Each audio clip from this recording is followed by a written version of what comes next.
Hello, my fellow comic book collectors. This should be a really interesting video because I kind of wanted to address something.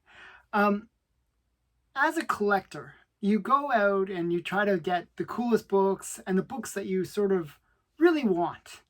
And there was a bunch of books that I had in my mind when I started collecting. And this is going back way back. but and that list has changed over time, and it was a list of comics that I thought these are the comics that I'd love to have in my collection someday, and that I thought realistically I would never have. They were just the kind of comics that are so pricey, so crazily priced actually, and so many people are seeking those comics that I never thought, never even dreamed that I would have those books in my collection, because I just never thought I would have the money to be able to afford them. It's just, they were crazy expensive. And a lot of them were ones that, you go to the comic book store and they would have their sort of that grail wall. And some of them were on that wall where you would see them, like they wouldn't be slabbed. They would be raw books back when I was collecting in the 90s or even earlier. You'd see these books up on the wall and you'd be like, oh, how much is that book? And they'd say some crazy price. Basically, it wasn't for sale unless you had crazy money. And you'd be like, oh, okay, and you'd always sort of see that comic every time you visit the shop, and you'd be like, oh, I really wish I had the money to buy that Grail comic. And I wanted to show you the comics that I never thought I would own. And these are my top 10 list of the ones that I thought I'd never own, and a little bit of story behind each one. And the first one is actually more of a modern one that I really felt like I missed out on. And here it is here. And so I have all of these in my collection now, so I'm quite happy. So just as a FYI, this is the first one. I never thought I would get this book because what happened was Walking Dead was a show that I instantly loved. I love zombies. I love that whole horror genre. And the first episode of Walking Dead was just so cool. It was just that really awesome show. And I was like, oh, there's a comic based on that show. And so I tried to do some research and find it. But at that time, the price had gone from maybe a few hundred to being a few thousand. And I was like, oh man, I missed out. There's no way I'm ever going to get this book in my collection. However, years later, like maybe last year, I think I got it. What happened was the Walking Dead show kind of ended and the books kind of got a little soft. There was like a dip in the market, and Heritage had this book up on auction. And I was like, okay, I don't want to put too much into this one book. It is a major grail in my mind. 9.6, it's a high grade. It's not a 9.8, I know. But even a 9.6 was like usually around 2,000. It was a pretty expensive book even. And I thought, okay, there's no way I'm going to get it. I put a bid on, like, just to have that bid, just to say I bid on it, but not expecting to win. And I put a bid of like $1,000, and I actually won. It was just at the right moment. Like, nobody was really, like, a lot of the people were focusing on maybe the golden age books on Heritage. They didn't look at this modern one. It was during that dip time when the show was just sort of over for a little while, or not really popular for a little while. I don't know. It was just sort of during that dip, and it was just cool that I could get it. I was like, wow, I won it. I was like so happy that I won it. And that's the first of my top 10. And this one I thought was a little easier. It's like, a couple thousand. There's bigger books on here, which I actually spent way more money on. So it was just a great one to have gotten. The next book on my list was one that I actually could have gotten way back when. There was a sort of a bust that happened in the comic market during the mid 90s. And there was a lot of comic shops that were just popping up everywhere during the height of the comic craze of the early 90s. And those shops, when the bust happened, when, comic market kind of tanked for a little while, a lot of these comic shops went out, just disappeared. And there was this one comic shop where they had, the grail wall. And I saw this one up on the wall, and I thought, oh wow, and that's kind of cool. But I didn't realize what it was. Like, it wasn't like nowadays where you can find out instantly what is the first appearance of whatever favorite character you have. And I didn't know that this was a first appearance. And I'm an idiot for not knowing that. I didn't know back then. This was like 30 years ago, or 20 years ago. 20 some odd years. Okay, I'm dating myself too much. Okay, so so I saw this up on the wall. They said everything in the store was 50% off. But still, I was poor at that time. I didn't have any money. I was in university. I was poor. I didn't have any money. So this book was still, even at 50% off, was still out of my price range. So I actually picked it up last year, or was it last year? I think sometime last year. And I actually drove to the guy's house to pick this one up. He was like, lived a few hours away from me, and I drove all the way there, pick up this book, because I just really wanted to have it, and he was willing to negotiate on it. So I was quite happy to get it. It's a high grade. Has a slight trim. It does say that it's trimmed. So it has that slight little bit of restoration where it's just somebody trimmed the corner. It was just like one little trim. So it's got minor restoration. And he was able to, he negotiated a really good price on it. I was like, oh, wow, I didn't think I would ever get this. And I was actually really nervous when I was driving there, because I went with cash. I actually had all this cash, and I had no idea whether or not this was going to be a good deal or I'm going to get mugged or whatever. And I, went to the guy, and I had all this cash, and I was like, okay, do you have the book? I have this wad of cash, and the deal went smoothly. The guy was really nice. And he actually said that he had a couple of these, and he actually had a pretty funny story himself, where when he got this, it was like when he was very young, and the guy that gave it had a barn full of just old comics. And he was like, you can go into the barn and take whatever comics you like, and just don't tell me which ones you take. and he basically got 2 copies of this book. And the guy was like totally fine with the fact that he had taken these 2 books. And yeah, it was kind of cool. So that was like, 20 years before I bought it, but 30 years maybe. It was when he was young, this guy. And it's just a really great book. And it was, that must have been a really awesome burn, because this guy, he was saying he had, X-Men 1s and a whole bunch of great books that he got from that guy that just wanted to help kids get interested in comics. So it was just a really weird story. I wish I had met somebody like that in my childhood. But yeah, just a really great book. I never thought I would get this in my collection. I thought, oh, I missed out on that one opportunity to get it, and then to get it later for a reasonable price. Actually, it was like, I think 4,000 Canadian. So that's pretty cheap, even for such a high grade.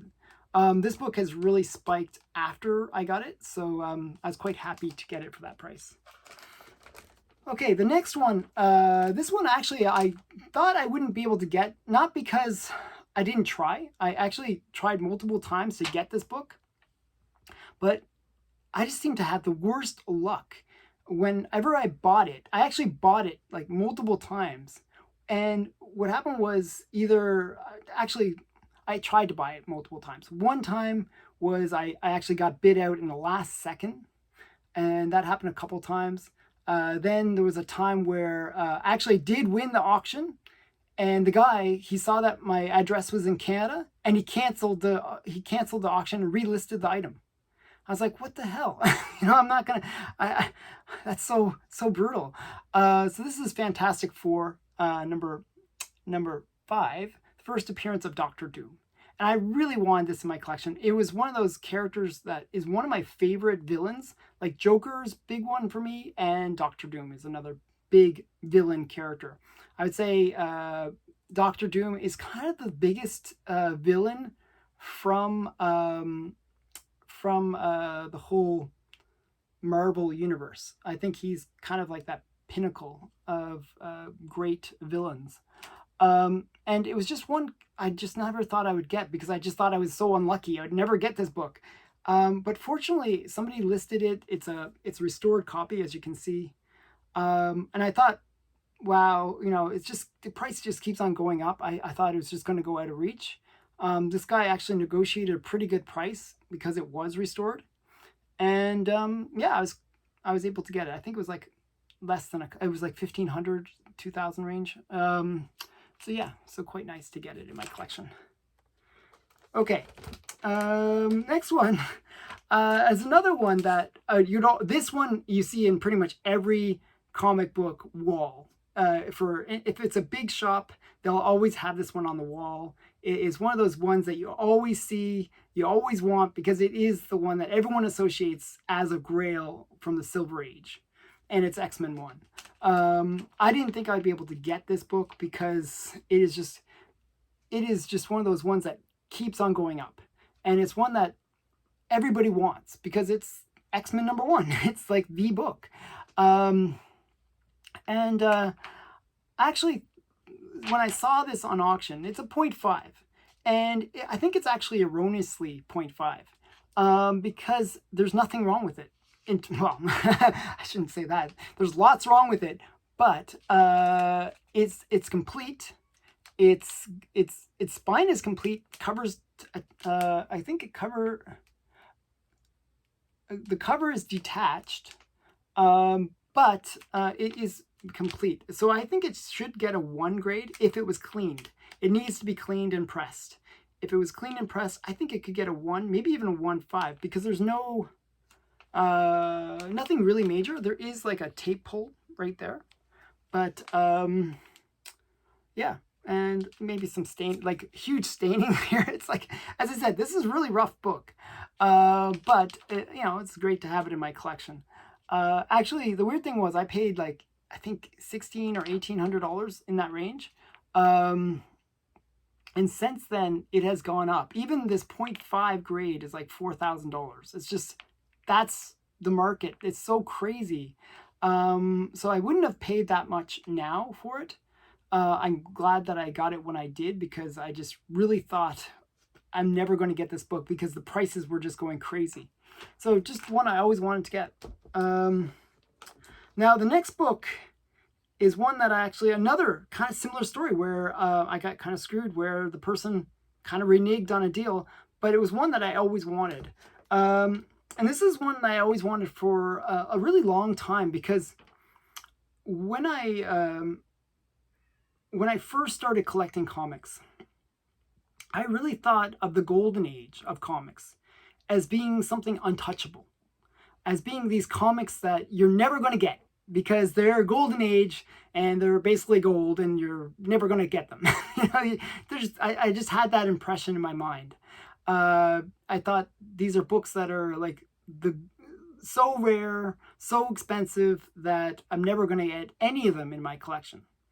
And there was a few golden age books that I thought as being really, really cool, and ones that I had really wanted in my collection. And this one is kind of one of those ones where when I started getting into researching about the golden age, it was one that I thought, okay, I really want to get this book, and I'm willing to actually kind of put aside a big chunk of money to get this book. I was willing to put away about $10,000 for this one book. And I found a guy that had it. He actually had a good grade one too. It was like a 6.0 restored. So I was looking at the prices, and the fair market value was around $8,000. Okay. And, maybe you could say it was a little bit higher than that. It was really hard to say because there wasn't that much sales history. It was a book that not many people really were interested in. Though, like, I shouldn't say that they weren't super interested in it, but it was one that was not really sold often. It was one that people just didn't chase after as much as maybe some of the other big keys from the Golden and Silver Age. But it was one that had a major character. And the character is Dr. Fate. And this is More Fun Comics number 55. Actually, I had found a guy, bought the copy from him. He agreed. We made an agreement that I would pay like monthly installments over 4 months because, as I said, I had 10,000 in my mind that I would pay for it, but I couldn't afford that all at once. So I basically just paid installments over time until I got the book. And basically, I paid for the book, and there was an announcement. There was an announcement after maybe a month of the first couple payments I had made, and there was an announcement. And the announcement was that Dr. Fate, this character from this book, was going to be in the next Black Adam movie. And all of a sudden, interest in the, like, a few of these books started appearing at auction, and every time they appeared, they were crazy, like 20,000 and just the worst grades and just really just crazy prices. And all of a sudden, I thought, okay, well, maybe the guy's, he keeps on accepting my payments. A couple more months passed. I finished all the payments. He didn't say anything. He didn't say he was going to cancel the order or anything like that. And I had made all the payments. And then I said, hey, all the payments are made. Can I get my book now? He's like, sorry, my partner doesn't really want to sell it. The prices have gone up a lot. We don't really think it's a fair price anymore, and they didn't want to sell it anymore. They weren't going to give me my book. And the guy ended up refunding all the money, which is good. I was really scared that I was going to be out that money. But he did refund the money. I did lose out on all the fees. I paid about $1,000 in fees because I was sending it by friends and family way on PayPal, and I just there was like a huge number of fees, and it was brutal. And then also the Canadian dollar versus the American dollar, I lost on the exchange. I lost so much money, even though he did refund the payment. I actually lost all those fees. So I was really disappointed, and the price just kept on going up. It was like one of those comics where I thought, oh man, I'm never going to get it. And it came up on Heritage, and I was like, wow, it's a low grade. It was a 1.0, and I thought, okay, this is my chance. This is a low grade. Maybe I can afford it. Like, I had my budget in mind. For a low grade, like a 1, I was thinking like 7,000. I was thinking that would be kind of a fair price. So I put my bid of 6,000 on it, and I was winning. I was like, I'm winning, that was actually during the day of the auction. I was winning for a while. I was like, I was right on top. The day of the auction, nobody had outbid me. It was like still 3,000-4,000. It was really low. I was like, oh, okay, I'm going to get this book. And then the price kept on going up. I'm like, oh, okay. It was now 6,000, 65,000, 6,000, 6,500, and then it went to 7. Oh my God! I was like, oh, it's gonna go past my my limit, and then it went, 7,500. It would, and you have to add that buyer's premium. I was like, oh man, I'm not gonna be able to. I can't get this book. So I was like, I was so disappointed. Again, I miss out on this book. And what happened was I saw that somebody had listed it on eBay. And I was like, oh, and it was the exact same book. 1.10, nice presenting cover, no major things, just some staining along the side. So nothing really bad, considering it's a 1.0. Even the back's quite nice. Okay, so not a bad copy, actually. If it was cleaned, maybe it could be like a 2 or 3. It's quite. The problem is that the spine is completely split. That's why it's a 1.0. So the thing is, I was like, okay. He had actually a price of 8,000, which before the Heritage auction maybe was a fair price. Still. But I was like, oh, I don't want to pay. I can't pay 8,000. So I kind of talked him down. And I talked him down to 6,000. So even though that Heritage auction had already happened, the sale didn't necessarily hit the news yet in terms of people knowing about that sale had happened. So I was able to negotiate based on maybe a month earlier's price. um, and the price now I think would be more like the 10,000 range. So this is what would be my original budget. Um, so yeah, so it was pretty great to get it and get it for a little bit cheaper. I got it for 6,000, so not too bad. But it was pretty scary. I never thought I would get it in my collection because it was one of those golden age books that I thought was just going to be way out of my range. Um, so the next one is one that everybody probably has as their grail. And I'm amazed always by how many people have this book, actually, even though it's the most expensive comic of all time as of last few weeks. This book is Amazing Fantasy number 15, the first appearance of Spider-Man. And I thought this is another one that I didn't think I was going to be able to get. Didn't think, I bought this last year actually. And I just thought, wow, this is one of those grails. Like Spider-Man, Batman, Superman, those are kind of the three major characters. Like I would say Spider-Man is the biggest character of the Marvel whole line of characters. So to get his first appearance is huge. It is just, it is a grail. It's a mega grail. And it is now the most expensive comic in history with its $3.6 million sale for like a 9.6. So to get this in my collection, I really was amazed to get it. And I paid $10,000 for it. And the reason it's $10,000, which was actually a fairly high price at the time of me buying it. So this is it's a 3.0, but it's restored, and not restored. It's just missing. It's like there's a coupon that's cut out of the comic. Doesn't affect the story. It doesn't affect anything. It's just a small clipping. But that clipping kills the value. Like it's it is a green label. So it really it made it affordable. Now, even in this grade with the green label, it's probably like a $20,000 book. It's gone up a lot, maybe even more. Maybe I would say 25,000 even, because it does present extremely well.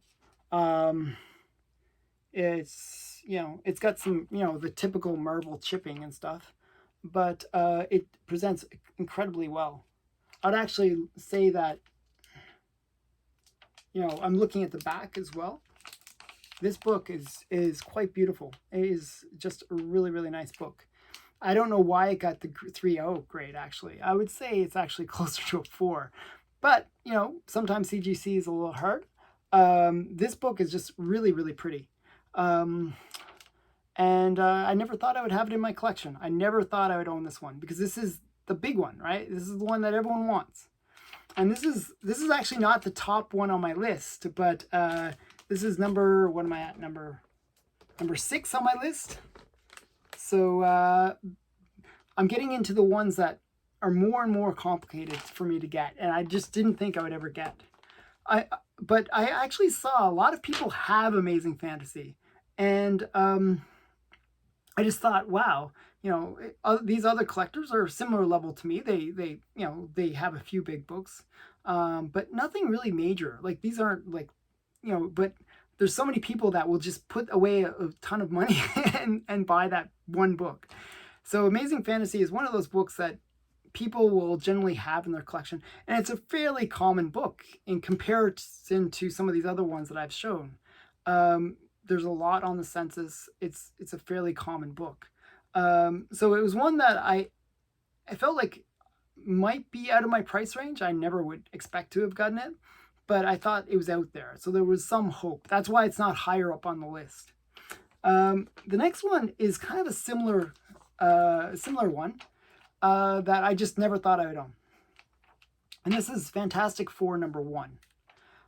This is just such a major book for Marvel. It really defined Marvel. It was the book that really put Marvel on the map. And it sort of really got Marvel kind of rolling in terms of dominating in the Silver Age and up till now. So Fantastic Four was bigger than X-Men. during the 60s, it was the big title. And this book, I just didn't think I would be able to get it. And I actually got it fairly, like, I was super lucky about this book. What happened was, there was a huge auction. It wasn't the Promise collection or something like that, but it was a huge collection where they had all these prestigious books, and it was an auction the week before, and there was just so much hype about this big auction on Heritage, where people were like, "Oh, we gotta, this is like the auction of the year, maybe of the century kind of level." It was just this massive thing. They were sending out books promoting it. They're going on to YouTube channels promoting it. It was big. It's kind of like the Promise collection in terms of all the hype around this auction that happened. And this was last year, and it was just there was so much hype about this one auction, and the auction went well, and there was nothing I could afford. It was just crazy prices. But then the next week happened, and there was just this quiet auction where they happened to have a few more keys. They had Amazing Spider-Man #1, and they had a few other books. And I actually picked up this and Amazing Spider-Man #1, which I was like, and I picked them up for good prices. Actually, I think this was like $4,000 to $5,000, which is pretty good for the grade. It is restored. It's heavily restored. Yes, that does drop the value, but still, with all of that considered, it's still a great price that I paid for this. It was one of those things where I just don't think there was, like, all the hype around the previous auction had sort of made the auction that I bid on just go under the radar. And there was actually people commenting about the auction that I had won these books on, that they were saying, "Oh, maybe Heritage isn't as popular." They sort of ignored the fact that there was this massive auction before, but then they were looking at this one that had happened, and they thought, "Oh, wow, maybe the books are going down in value." And it was kind of weird. I just think it was like there was just too much energy put onto that one previous auction, that this one became all of a sudden a really great auction to buy stuff, and you could have gotten some really major keys pretty affordably. And I just happened to get this one pretty affordably. I put on, like, basically what happened was I put prices, I bids on these comics that I thought were fair, not really super fair, like a little bit under fair market value. And I didn't expect to win. I really did not expect to win. So when I ended up winning, I won about $20,000 worth of comics in that one auction. And I was like, oh my God. Yeah, I didn't even know how I was going to pay for it. That was a funny thing. I was like, I'll put it on my credit card and figure it out later. It was pretty crazy. So I was a little bit freaked about that one. But it was cool to get these major keys in my collection. It was, pretty big. So that was Fantastic Four #1. That's number 4 on my list. And then we're getting into the top 3. And the top 3 actually all have the same theme. And it's one of my favorite characters. These all are from that one character. And one of my favorite characters is Wonder Woman. When you're a child, or younger, you kind of create this moment in your mind where you're sort of trying to recapture that in a way.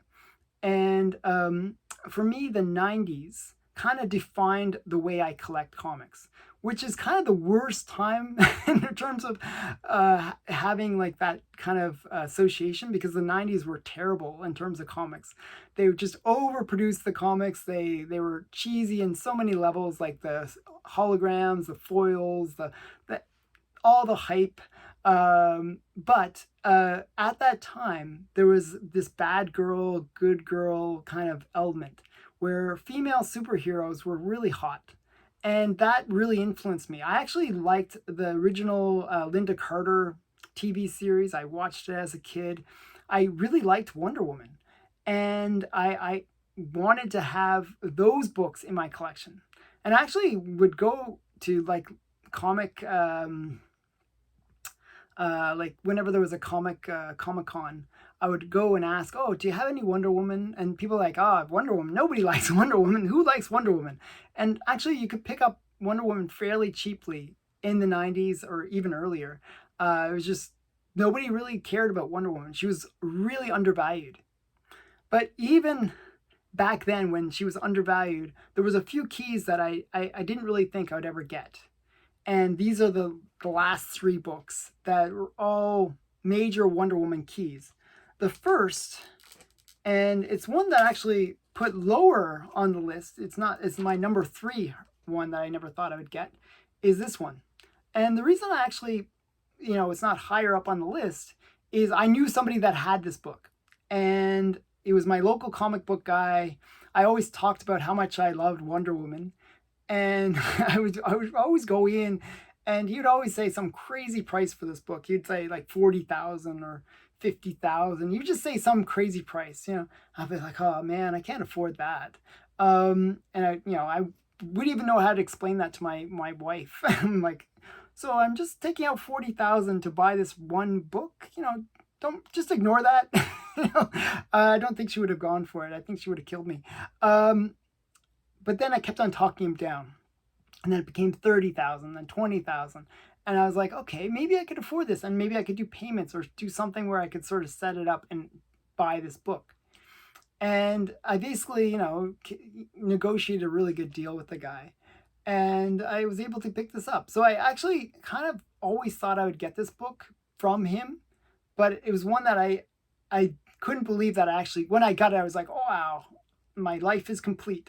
Like I got Wonder Woman's first appearance, and it's All-Star Comics number 8. It's just such a great comic. I didn't think I would get this book. So it was kind of like one of those moments where you go, wow, and it was just, really great book to get. I was lucky because Wonder Woman, her movies, her first movie did really well. The second movie didn't do that well. So in a way, it was kind of, I was still worried that I wouldn't be able to afford this because there was so much hype around that movie coming out. Like when I bought this is like a couple of years ago.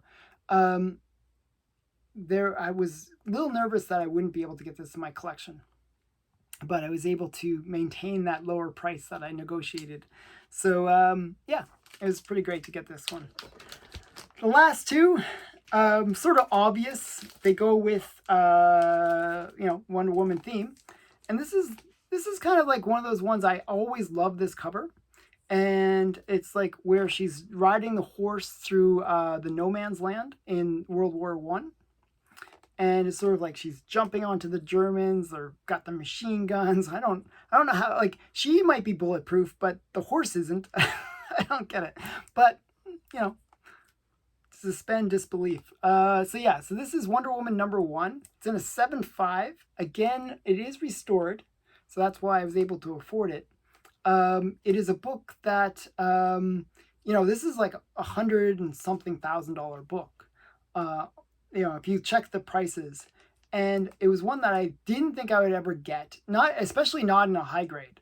I really didn't think I would be able to get it. I was actually looking for low grade ones just because they were more affordable, and they always looked terrible. They were always like so beaten up that I thought, oh man, I'd love to have that book in my collection, but man, it's just so ugly. It's just such an ugly thing. Sort of like my X-Men number 1, just such an ugly book.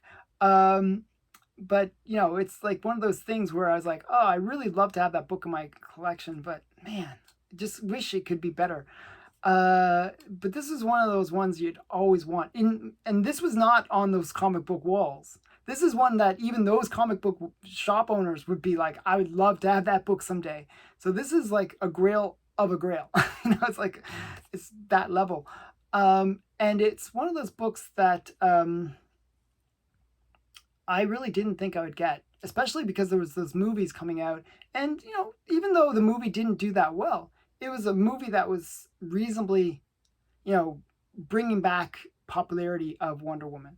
And people were talking about how this book was kind of like a mega grail that people definitely wanted, and there were fans of Wonder Woman that were kind of pushing this book up. And now when I check eBay, you can buy this book in a 0.3, and it's like a $6,000 to $8,000 book. That's no cover, very mangled book, and it's still that expensive. So I was like, man, I'm never going to get this in a high grade. So I was like so happy to get this book. It was still expensive. It cost me like 18,000. So just to give you a sense, but for the fact that it is a high grade and restored. So generally what you do is you look at the level of restoration. It's got moderate restoration. And you can say, okay, did I overpay based on the level of restoration? Now, if it was like excessive restoration, like extreme restoration, you would expect actually the value to be maybe 1/10 or 1/20 for the Golden Age. Usually it's about 1/20 for the Golden Age books.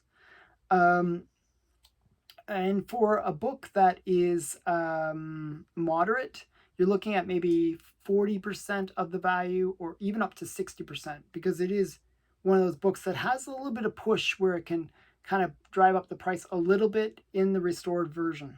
I know it sounds weird, but yeah, even though it's restored, it can still command that top dollar. So to get it for, as I said, about 18,000 I paid for it, was actually a pretty good deal. So yeah, so I was quite happy to get this in my collection. So that's that one. Last book. And I've shown this one before. Actually, when I did my first live video, I actually showed this book because it was such a great book. I was so happy to get this one. This is Sensation Comics #1. This is the first time you see Wonder Woman on the cover. And to me, this was in some ways a better book than my All-Star 8. And the reason I say that is All-Star 8, though it's a great book, I love the fact that I have her first appearance. Her first appearance is not on the cover. It's so annoying. It's like she's not on the cover. And just to have, like, when you're slabbing the books, you really want to be able to see that character. So this is her first cover appearance in Sensation Comics. And it's a really great book to have. I just always love this cover too. She's like in that action mode, you got that whole thing. And this is such a rare book. I just never thought I would get it. I just never thought I would even find one. And the weird thing was, I sort of put it like, it's almost like The Secret, like if you believe, I don't really believe in The Secret, but there's this sort of belief that if you put your mind to something, or if you have this sort of frame of mind where you want to believe that you will get something, then the world will the cosmos will sort of organize itself to help you get that thing. And maybe that's what happened for this book for me, because what happened was I said I want to focus on getting this one book, and it just seemed like all of a sudden there was like 3 auctions, all for this one book, all similar grade, all this 0.5. I forgot what's wrong with this one. Oh yes, the centerfold is missing. So it is missing the centerfold. It does affect the story, so that's kind of a little bit rough. But there was the other 0.5s that I saw, and a 0.5 is expensive. That's why it was the range that I was looking at. It's just so sad that that's all you can afford. But the other 0.5s were way worse. They were like ripped, bad covers, many pages missing, just really rough altogether. And this one had this really good presenting cover. And what happened was I actually bid on the other ones just because I wanted to get the comic, and I was willing to accept those crappinesses. They're so poorly, 0.5, you get what you expect, right? They're going to be rough.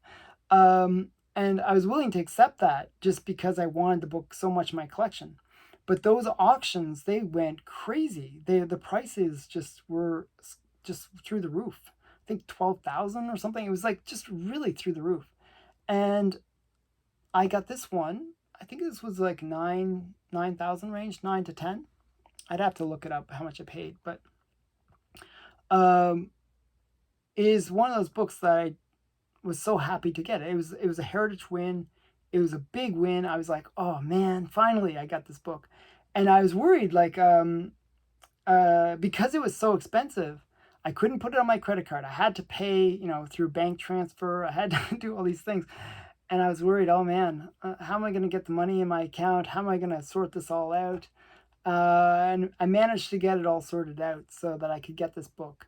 But I was so excited to get this one because it is, to me, the biggest grail from the Wonder Woman collection, because it's the first time she appears on the cover, and it is such a rare book. Like, this is a hard book to find. So, and it's golden, you know, it's golden age, you know, you expect that. So this has been my top 10 list of comics that I never thought I would own. I never thought I was going to get all these comics in my collection. And there's still others that are on my mental list of ones that I don't really expect to ever get, like the action ones, the Detective Comics 27s, that I'm going to try to get. I'm going to really make an effort to get those. The Batman one is another one. Marvel Family one, I'm always chasing that comic. So there's like a bunch of comics that I'm going to seek. And hopefully, if you keep on watching my videos, you'll see me do an unboxing where I'll be showing those major grails. So stay tuned for that. Hopefully you'll see them in future videos. And thanks for watching. Thanks for, you know, watching me go through my top 10 list. So again, thanks for watching. Bye for now.